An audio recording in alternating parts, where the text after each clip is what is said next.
اللهم صل وسلم وبارك عليه.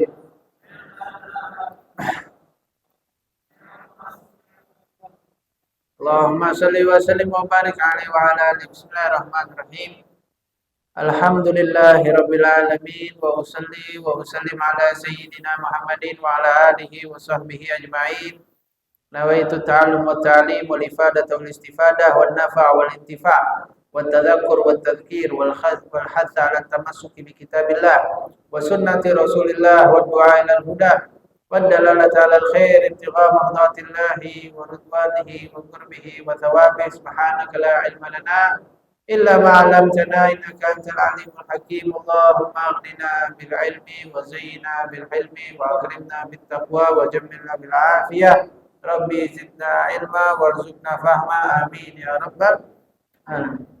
Alhamdulillah, dengan nikmat dari Allah Subhanahu wa taala dan taufik hidayahnya kita masih bisa berkumpul di sini.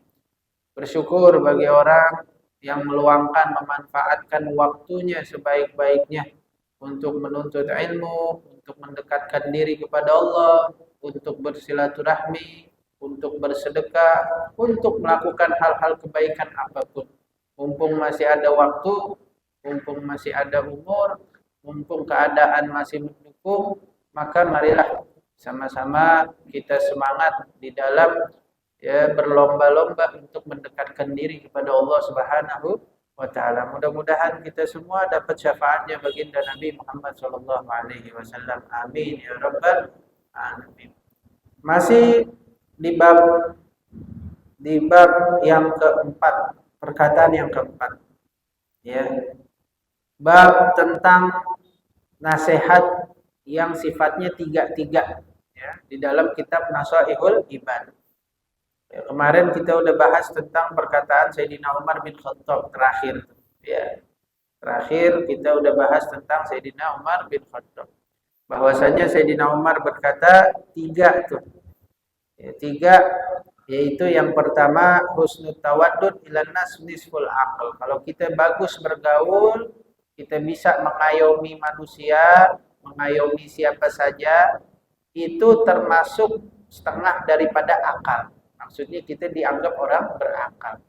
Ya, nggak mandang siapa dia, bisa bergaul sama tua, sama muda, sama golongannya, sama bukan golongannya, sama seagama, sama bukan seagama, menandakan orang tersebut berakal. Ya, kata Sayyidina Umar. Yang kedua, wa husnus su'al nisful ilm. Bagus, cakep di dalam bertanya itu setengah daripada ilmu, ya. Kalau kita nanyanya cakep itu menandakan jawabannya tepat. Tapi kalau nanyanya kurang tepat, ya jawabannya masih ngambang juga global. Ya, terkadang ada orang mau nanya, dijawabnya lain. Mungkin pertanyaannya kurang tepat, ya, kurang detail di dalam bertanya. Ya. Kalau tanyanya global, ya jawabnya global. Kalau ditanyanya rinci, maka jawabnya rinci. Ya. Kalau misalnya ada orang bilang, Habib, kalau misalnya perempuan nih keluar darah, dia boleh sholat apa kagak? Nah, kan itu global. Keluar darah berapa hari? Jaraknya, darahnya warnanya apa. Nah, itu kan perlu detail. Ya, keluar darah selama 9 hari, 7 hari coklat, 2 hari merah, habis itu ditambah 2 hari flek kuning, habis itu hilang. Jadi total 11 hari. Nah, itu hukumnya gimana? Nah, itu kan jelas. Ya. Bagus di dalam bertanya, itu setengah daripada ilmu, kata Sayyidina Umar. Yang ketiga, husnul tadbir nisful ma'isyah. Bagus di dalam mengatur, itu setengah dari kehidupan kita dapat. Ada orang banyak dapat rezeki tapi nggak bisa ngaturnya, ya sia-sia. Ada orang ya pas-pasan tapi bisa pinter ngaturnya, cakep gitu, ya, bisa rapi hidupnya. Tapi kalau ada orang ya banyak nggak bisa ngatur, ya berantakan. Ya, maka kata Sayyidina Umar, ente bagus di dalam mengatur manajemen, itu setengah dapat daripada kehidupan. Ya, setengahnya lagi ya kalau nggak cukup dan lain sebagainya. Ya. 6. Sekarang perkataan yang ketiga, an Utsman radhiyallahu anhu, daripada Sayyidina Utsman radhiyallahu anhu. Qala, beliau berkata, "Man taraka dunya ahabbahullah, wa man taraka dzunuba ahabbahul malaikah, wa man hasama tam'a 'anil muslimin ahabbahul muslimun." Ya. Kata Sayyidina Utsman, barang siapa orang yang meninggalkan dunia, maka dia dicintai oleh Allah. Barang siapa orang yang meninggalkan dosa, maka dia dicintai sama malaikat. Barang siapa orang yang memutus rasa tamak serakah daripada orang lain, daripada muslimin, dia bakalan dicintai oleh muslimin. Ya. Kita kalau mau dicintai Allah, tinggalin dunia. Ntar Anda jelasin satu-satu. Kita kalau mau dicintain malaikat, maka tinggalin dosa. Ya. Kalau berarti kalau kita ada dosa, tetap dicintai Allah, boleh jadi. Ya. Boleh jadi. Sebab Allah Subhanahu wa taala suka hambanya yang bertaubat. Ya. Allah nggak ada kaitan sama dosa. Tapi Allah lebih melihat kepada hati hambanya. Adapun malaikat, mereka suka yang bersih. Setiap kali orang bersih dari dosa, maka malaikat cinta dan dekat sama orang tersebut. Tapi Allah Subhanahu wa taala nggak melihat yang bersih, yang kotor. Bahkan orang yang merasa dirinya hina, dia berlumur dosa, itu lebih Allah cintai daripada orang yang ahli ibadah tapi dia sombong. Ya. Tapi dia merasa sombong, angkuh, bersih. Ya. Dan yang terakhir kata Sayyidina Utsman, barang siapa orang yang memutus serakah tamaknya daripada orang muslimin, dia bakal dicintai muslimin. Maksudnya gimana? Orang kalau nggak ada kepengenan sama orang lain, dia bakalan disukai sama orang lain. Nggak celamitan, nggak ngada-ngada. Ya. Kita punya teman datang ke rumah, minta ini, minta itu, ngelihat ini, ngelihat itu. Males kita ajak ke rumah lagi, males kita temenin. Kita punya teman, ya, sama kita tinggal minta tolong mulu misalnya. Males kagak ditemenin, dijauhin. Tapi kalau kita punya teman modelnya, diajak mana aja, ayo, enak banget nih orang. Diajak rumah, nggak ngelihat kanan, nggak lihat kiri, nggak fudul namanya, nggak mau tahu urusan kita. Jaga kuping, jaga mulut, jaga mata. Kalau ke rumah, udah gitu kagak minta apa-apaan, dikasih ya dimakan, nggak dikasih kagak minta. Ini pasti didemenin orang nih, ya. Nggak pernah istilahnya ngerepotin orang, ya. Ada punya barang baru, kagak dihasut, kagak kepengenan sama barang orang lain, sama kepunyaan orang lain. Itu yang kayak gitu tuh, disukai sama orang lain. Ya. Yang pertama cinta, tinggalin cinta dunia, maka Allah bakal cinta dia. Apa itu cinta dunia? Cinta dunia itu adalah cinta kepada selain Allah, disebut cinta dunia. Ini aneh ngomongnya agak kayak begini, lagi sariawan banyak banget dah, Masya Allah. Ya, ini cuacanya luar biasa, ini panas banget nih. Kiri kanan sariawan, waduh luar biasa. Ya, mudah-mudahan deh Allah kasih hujan cepet-cepet dah ya, mudah-mudahan hujan rahmat ya, mudah-mudahan ya, nah, mudah-mudahan. Nah ini kalau kita cinta dunia, Allah nggak suka sama hambanya.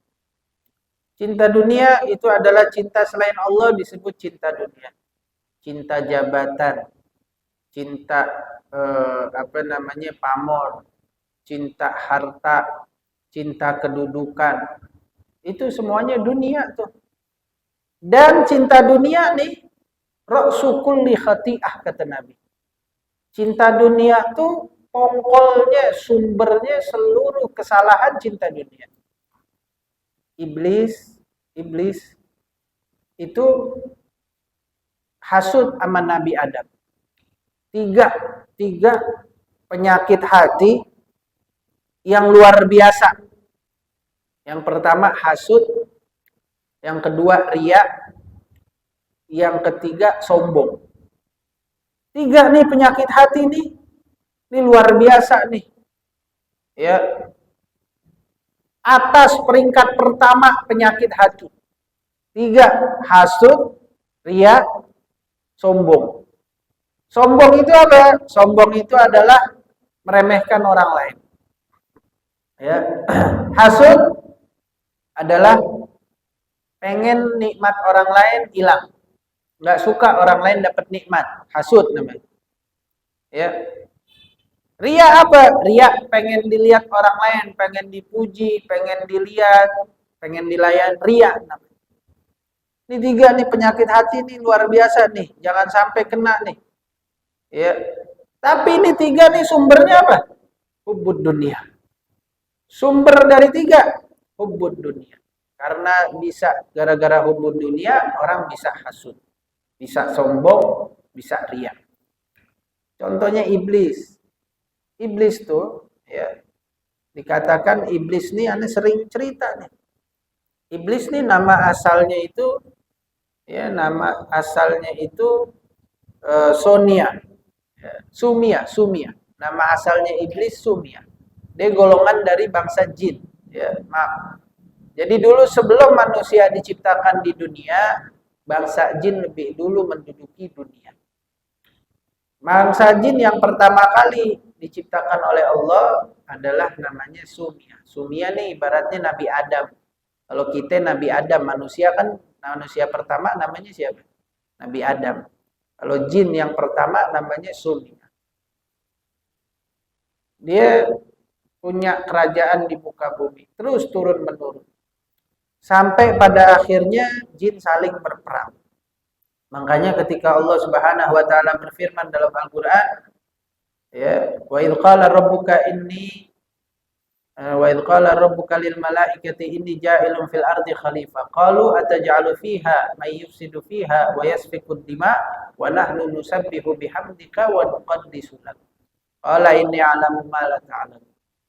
Allah bilang ke malaikatnya dalam Al-Qur'an, Anda bakalan nyiptain di muka bumi ini khalifah yang mengatur dunia. Bangsa, golongan, ciptaan yang ngatur dunia. Belum tahu manusia nih, belum ada manusia. Malaikat jawab begini, ya Allah, engkau ingin menciptakan satu ciptaan yang bakalan merusak bumi dan bakalan berperang menumpahkan darah satu sama lain. Bukankah kita udah cukup? Kita senantiasa beribadah kepadamu, kita mensucikanmu, kita memujimu, kata malaikat. Lah pertanyaannya, kok malaikat bisa tahu manusia nanti diciptakan di muka bumi bakal berperang satu sama lain, memperebutkan harta tahta, bakal menumpahkan darah dan lain sebagainya, merusak alam? Kata para ulama tafsir, sebab malaikat ngelihat ciptaan sebelumnya, ngelihat yang sebelumnya, yaitu bangsa jin. Jin diciptakan sama Allah di bumi. Kayak begitu juga pada berperang, pada menjatuhkan satu sama lain. Ada yang kafir, ada jin Islam, ada jin kafir. Nah, ini bangsa jin begitu. Akhirnya pas diciptakan manusia, sebelum diciptakan Nabi Adam, Allah suruh sterilisasi dulu nih. Dunia nih, bumi disuruh disterilkan. Jin-jin pada diusir. Ada yang ke lereng gunung, ada yang ke bawah dasar laut, ada yang ke atas gunung. Ya, diusir dulu, jin disuruh minggat. Kerajaan-kerajaannya diatur. Sebab manusia mau masuk ke bumi buat menjadi khalifah, ya, pengatur bumi, yang dudukin bumi, khalifah di bumi. Ya, yang ngatur hukum Allah di bedanya kita sama jin, jin dibuat dari api neraka, api. Kalau kita manusia dari tanah. Ya, sama. Tapi kalau jin itu dia makan, dia minum juga, dia kawin juga, dia nyembah Allah juga, dia maksiat juga. Sisanya sama, cuman bedanya kita dari tanah, dia dari api. Udah diciptain Nabi Adam. Nih ketika lagi disterilkan bangsa jin, malaikat ketika itu nemuin satu anak jin masih kecil, ya, minta izin sama Allah. Ya Allah, ini ketika kita lagi usir jin daripada kerajaan-kerajaannya untuk ke dasar laut dan ke gunung dan kemana. Ada satu anak yang tertinggal. Namanya iblis. Ya, namanya iblis. Boleh nggak kita bawa ke langit? Silahkan. Udah semua udah hikmah Allah. Bawa ke langit. Dididik sama malaikat. Sampai akhirnya lebih dari malaikat ini. Dijulukin Azazil. Di surga iblis ini dijuluki Azazil. Beda, malaikat dari nur, dari cahaya.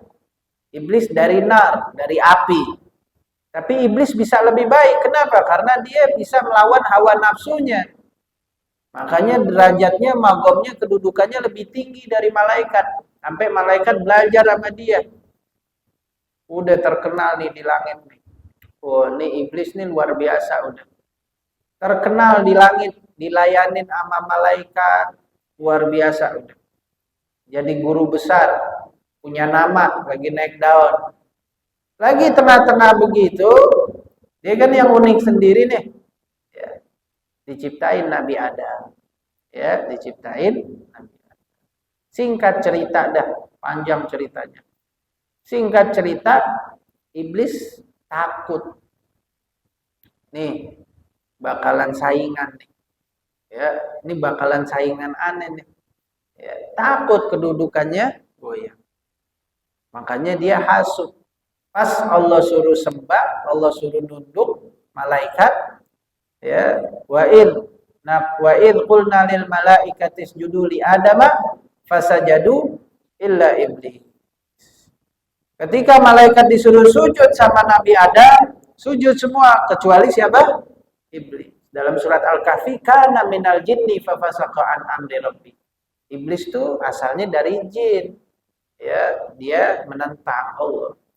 Pas ditanya, "Ya iblis, ma mana'aka an tasjuda li Adam?" Ya. "Id amartuka ma mana'aka an tasjuda id amartuk?" Qala ana khairum minhu khalaqtani min nari wa khalaqtahu min tin. Kata Allah, "Ya iblis, apa gerangan yang membuatmu tidak mau sujud ketika aku perintah sujud ke Nabi Adam?" Kata dia, "Aneh lebih baik. Aneh diciptakan dari api, dia diciptakan dari tanah." Ini kan hasud nih, pertama nih hasud nih. Iblis awalnya apa? Hasud. Awalnya ria. Karena dia pengen dipuji, senang sama pujian, senang sama kedudukan. Dari ria ada orang lain yang lebih baik, hasud, takut kegeser, takut kedudukannya lewat. Dari hasud muncul sombong. Sombong, alasannya gak diterima. Kata iblis, aneh lebih baik dari dia. Dia dari tanah, saya dari api. Emangnya tanah sama api menangan mana? Tanah sama api. Coba, kalau api dipendem di tanah, mati. Kalau tanah dibakar sama api, malah makin keras. Berarti kan tanah sama api menangan tanah. Berarti kan alasannya kagak diterima. Emang kayak gitu. Ciri-cirinya orang sombong, omongannya tuh kagak diterima, gak masuk akal. Kayak Fir'aun, udah kalah debat, udah kalah semua argumen, ditunjukin bukti-bukti, dalil, mukjizat. Apa kata Fir'aun? Falaula ulqiya alaihi aswiratun min dhahabi wa ja'a ma'ahum malaikatu muqtarinin. Iya, ngakuin. Tapi ada satu lagi kata Fir'aun. Satu lagi. Apa? Kok katanya kalau emang benar nabi, kok nggak pakai gelang kaki emas, terus kagak didampingin sama malaikat kiri kanannya. Lah ini kan ngaco ini. Ya, berarti alasannya nggak diterima. Lah, emangnya mesti kayak begitu. Ya, udah kalah nyari-nyari alasan yang kagak masuk akal.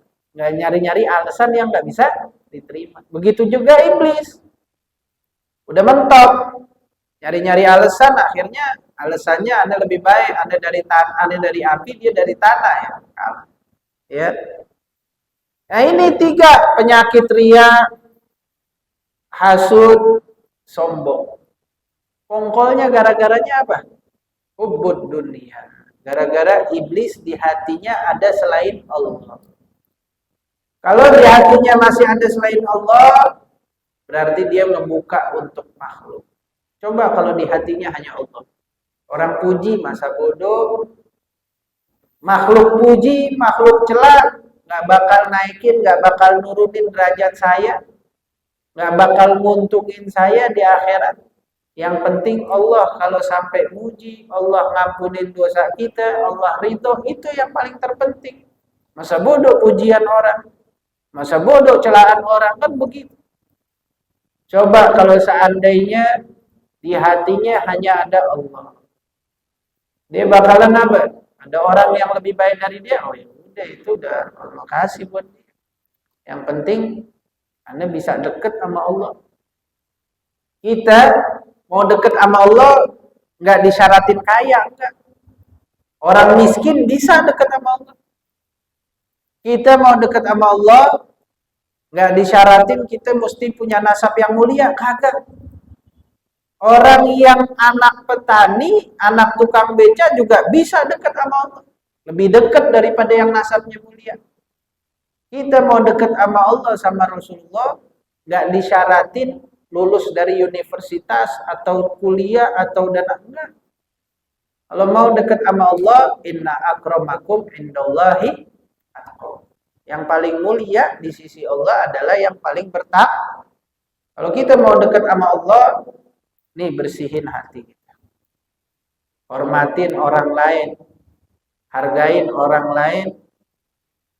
Sayangin yang lebih muda, sayangin orang lain. Ya. Itu kuncinya itu.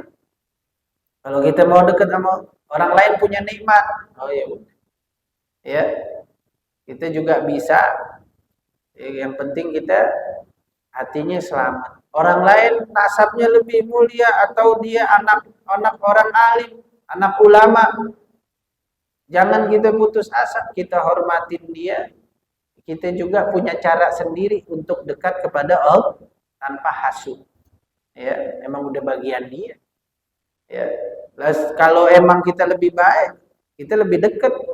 Kalau dia nggak bisa jalanin hartanya, nggak bisa jalanin kedudukannya, makin jauh dia mau. Namanya maghrur, ketipu. Orang punya harta kalau nggak dijalanin dengan benar, dia makin jauh kepada Allah. Orang punya kedudukan, ini kedudukan nih amanat nih, ketenaran nih amanat. Orang pasti nyari yang tenar daripada yang nggak tenar. Kalau ketenarannya disalahgunakan, kedudukannya disalahgunakan, nasabnya disalahgunakan, makin jauh dari Allah Subhanahu. Jangan tertipu. Ya, nah itu. Yang ketiga, sombong. Buat apa kita sombong? Ya, kalau kita hatinya ada Allah Subhanahu wa taala, kita bakal takut buat sombong. Karena sombong adalah punya Allah Subhanahu. Itulah hubbud dunia. Kata Sayyidina Utsman, barang siapa yang meninggalkan dunia, maka dia akan dicintai oleh Allah. Kalau kita mau dicintai Allah, kita tinggalin dunia. Apa dunia? Selain Allah disebut dunia. Tahta, harta, jabatan, semuanya disebut dunia. Ya. Nah, dan barang siapa yang meninggalkan dosa, dicintai malaikat. Kalau kita mau dilayani malaikat, dicintai malaikat, sedikitin maksiat. Ya. Makanya para aulia itu yang jaga malaikat. Ada beberapa hamba Allah yang dilayani sama malaikat. Al-malaikat takhdumu. Sebagaimana di hadis. Di antaranya adalah penuntut ilmu. Orang yang suka ngaji, Malaikat demen tuh. Ya, orang yang jaga pandangannya, anak muda yang dia jaga dirinya, matanya, kemaluannya, perutnya, lisannya, kupingnya dari maksiat.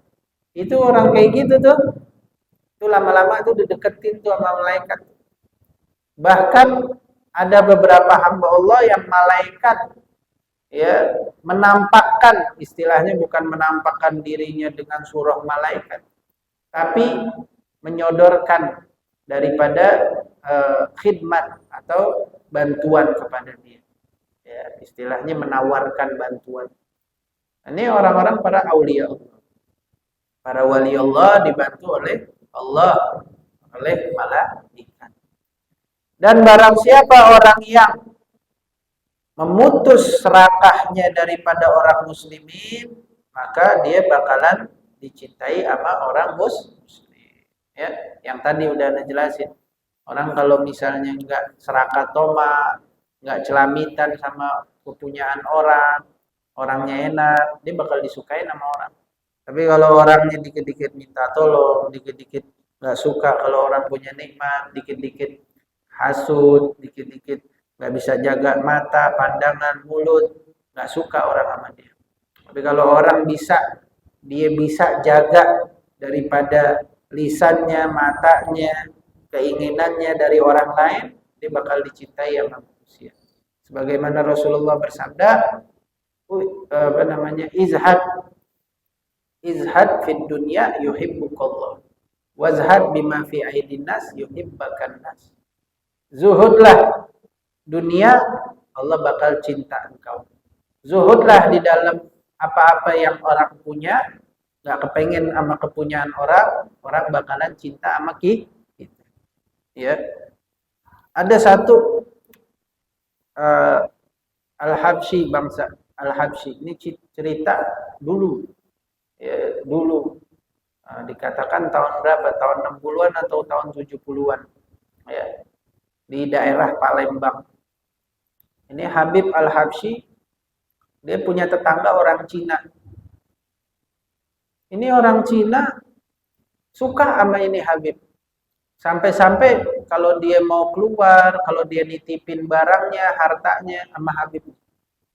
Sama saudaranya kagak mau sama Habib dititipin.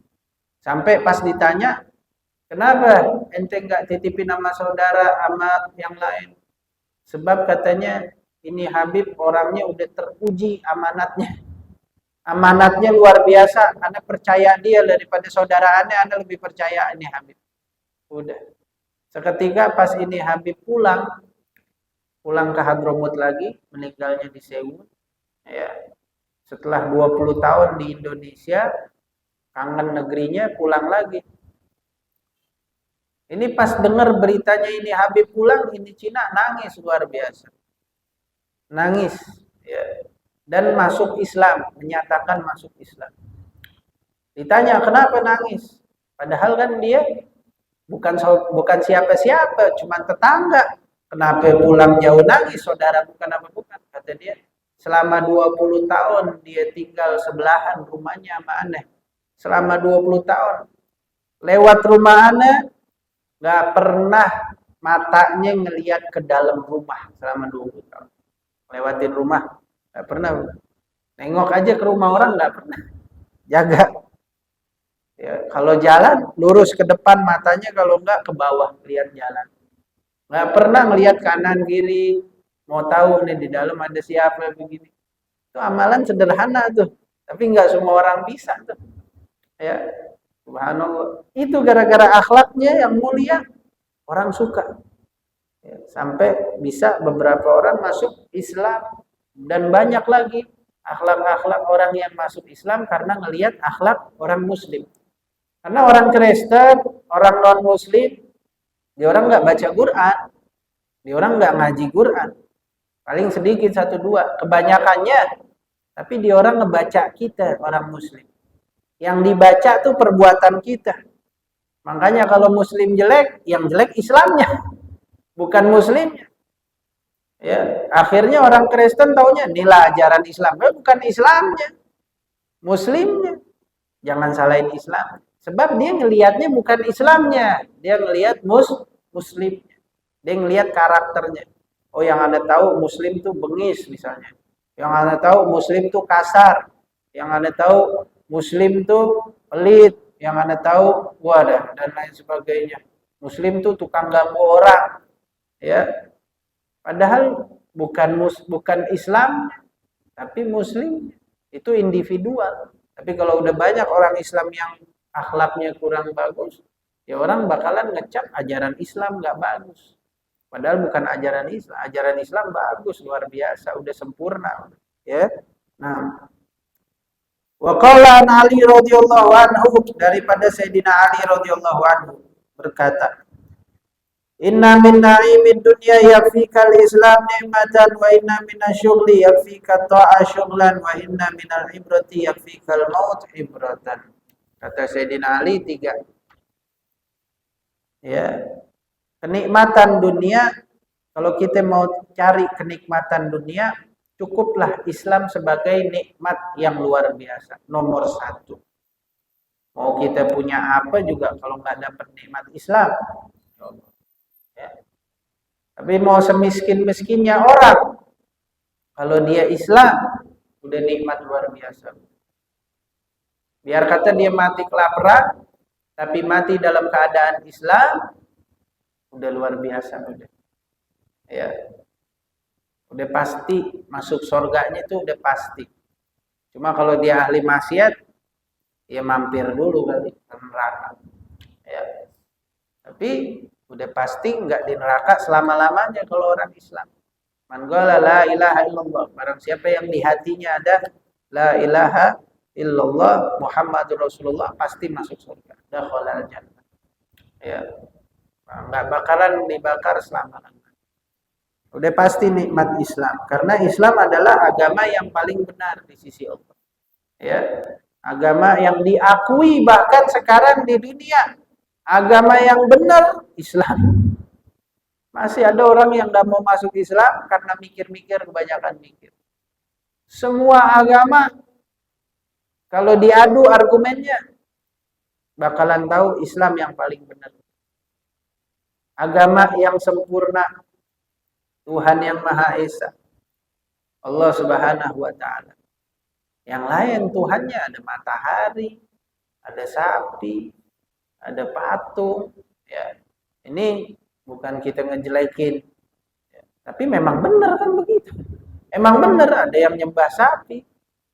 Giliran gini, wah berarti ngejelekin agamanya dia. Lah kan benar emang nyembah sapi kan. Lah kita nyembah Allah, silahkan. Berarti kan dia kagak suka kita bilang dia nyembah sapi lah, tapi dia sembah bagaimana? Kayak ada orang misalnya dia nyembah Allah.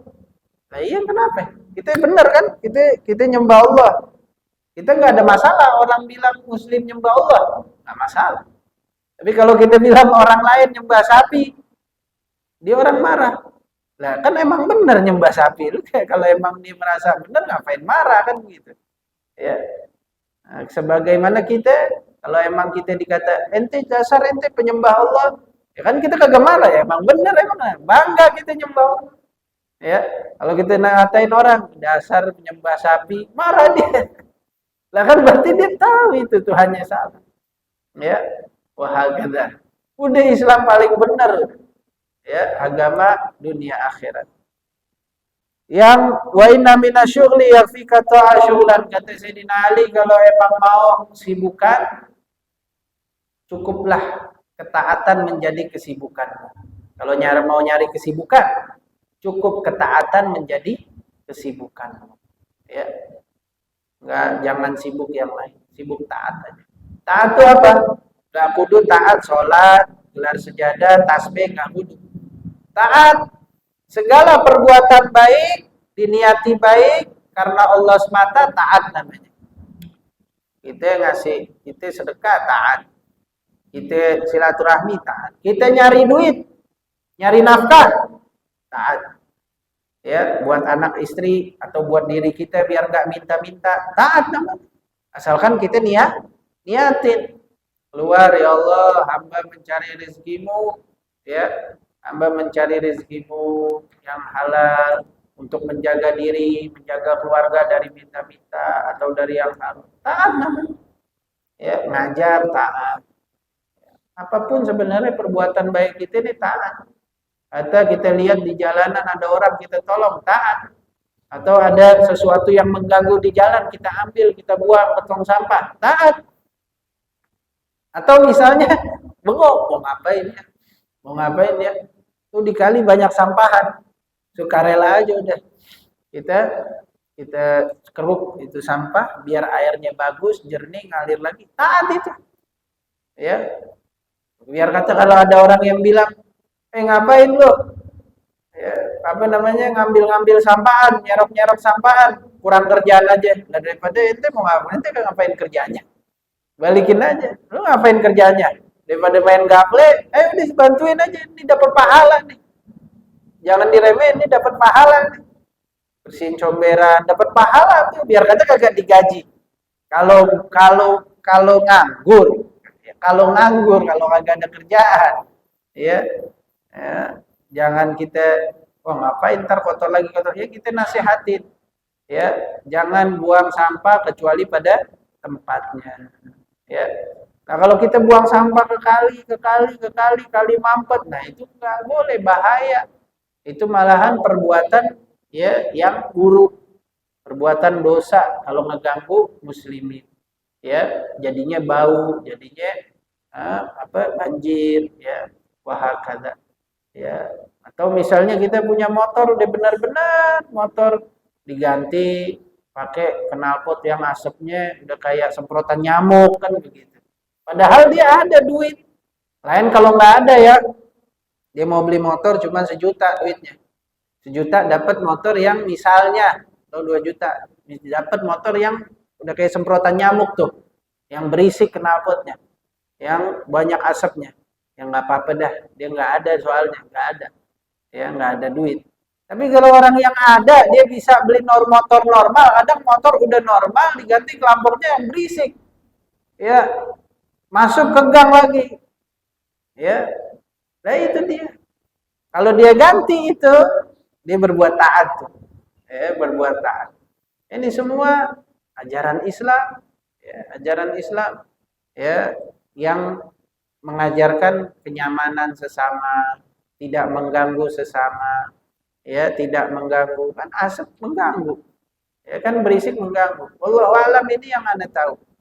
Kalau emang ada yang mau berargumen misalnya, mau menentang, nggak begitu, Anda punya pendapat sendiri, silahkan komen, ya komen, silahkan ya kemukakan pendapatnya, nggak apa-apa, terbuka, ya. Sebab ia mengganggu itu. Ya.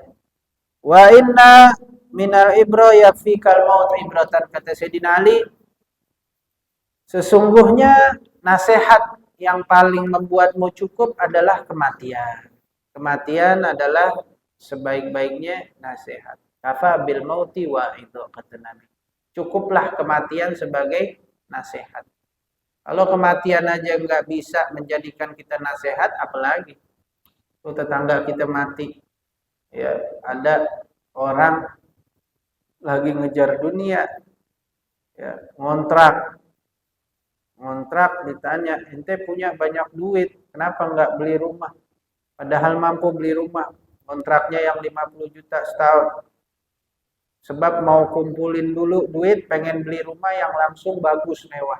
Oh ya udah, umur masih 40 tahun, pasangan baru, masih seger, ya fitness, meninggal, ya habis olahraga, kata dokter jantung. Nah sayang banget itu, dia udah kumpulin 3 tahun duitnya, udah kekumpul berapa nggak tahu, meninggal, akhirnya kagak dapat apa-apa, nggak dapat impiannya. Nasihat, kalau kita mau ngejar sesuatu, kita ingat kira-kira ini sesuatu kita dapetin masih lama nggak? Kira-kira umur kita bisa nggak kita nikmatin? Kan kita umur nggak ada yang tahu. Bisa ngejamin besok masih hidup? Nggak tahu. Kematian, al-mautu atin an qarib, kullun lahu minhu nasib. Kematian datangnya kagak, ya malaikat Israel kagak bilang-bilang dulu, nggak ngasih tahu, besok ente mati ya. Anda catat nih. Besok ente giliran ente. Kalau kayak begitu mungkin semua orang pada pucat semua mukanya udah. Cuma kan kematian nggak tahu gitu. Makanya kita senantiasa persiapkan kematian. Kalau ada orang mati jadikan nasihat ya Allah. Kemarin baru ketemu, tadi baru ketemu tadi. Tadi siang baru ketemu. Lah sore udah bendera kuning depan rumahnya kan begitu. Ada lagi yang lebih parah, Anda pernah ketemu baru sejam yang lalu ketemu depan gang, ngobrol. Besok gimana? Ya udah jadi, ayo. Ya, besok jadi ya. Ntar ke Cirebon ya, ya. Insya Allah. Udah keluar, pulang. Nggak lama, ada bendera kuning siapa? Si Fulan lah. Barusan sejam barusan besok mau ke Cirebon. Mati, meninggal. Kagak tahu lah, baru ngobrol jantung katanya mendadak. Ya, wah kata. Cukuplah mati jadi nasihat. Nggak mandang tua, nggak mandang